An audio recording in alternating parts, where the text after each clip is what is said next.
morning. Good morning. I'm John South. I'm president of the Central Indiana Wilderness Club. Glad you could join us. Just out of curiosity, where did you find out about our little get-together today? Through Facebook? Facebook. Yeah. A lot of people? Through a flyer? Anybody? Where else did you find out about it? From friends or? Okay, great.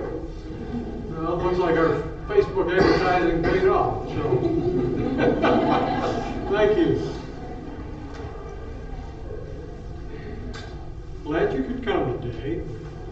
We hope that one of our goals at the end of the day that you would be more comfortable with doing outdoor activities and wilderness activities at that. Some of you have probably done some hiking, like me, maybe was a Boy Scout when you were young or Girl Scout, did some car camping, what we call, but maybe have never set off down the trail and you had to wave the car goodbye and you were out on your own for several days. And we do that. And we do it safely, comfortably. We do it with good leadership, well-planned trips. And today we hope that with the sessions that we have planned, with the information that you can get in the other room and outside, you can be a little more comfortable with the outdoor experience and jump in, whether it's on your own or joining our club. We're a teaching club, and we like to take newbies and turn them into experts. So some of you are probably in both categories, experienced and newbies, so we welcome you all. But keep that in mind when I talked about teaching, because I'll come back to that in a minute. So we used to call this class our backpacking class, and a lot of our trips do involve backpacking. But a couple of years ago, we changed the name to Outdoor Adventure Class. And one of the main reasons was that backpacking was a little too selective. We have trips that canoe. I lead bicycle trips. In the past, trip leaders have done caving, cross-country skiing. We remember one where they did some dog sled trip up in upper Michigan. So we're not just backpacking.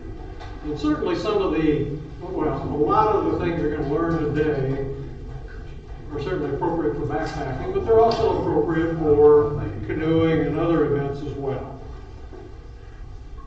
And maybe with my initial statements, I've led you to believe that all we do is hike off into the wilderness and get lost. Well, that's not entirely true. We like our comforts too. Some of our trips involve staying in a cabin for a week and doing day hikes. We've had some spectacular trips out in Oregon and Colorado and so forth that do just that. The Smoky Mountains. Mount LeConte has been a favorite trip in the past, where we hike to the top of Mount LeConte, stay at the lodge, and then hike down the next day. So you got to be able to hike, you got to be able to carry a minimal amount of clothing and so forth, but you don't have to carry a 40-pound backpack to do it. So that helps out those people that want to get out in the outdoors, do some things, but aren't ready to go to that next step of carrying a lot of weight.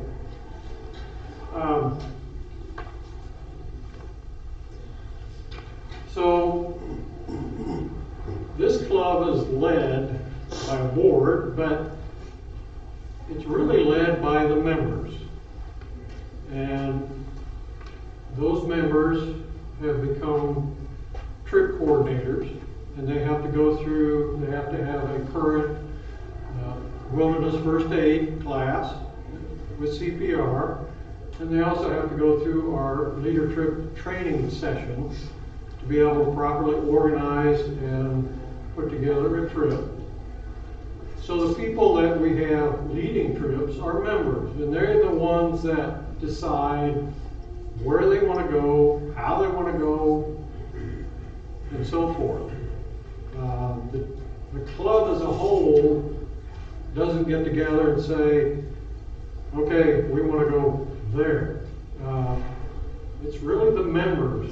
So we're a member-led organization that really determines what the trips we're going to offer and so forth. So keep that in mind.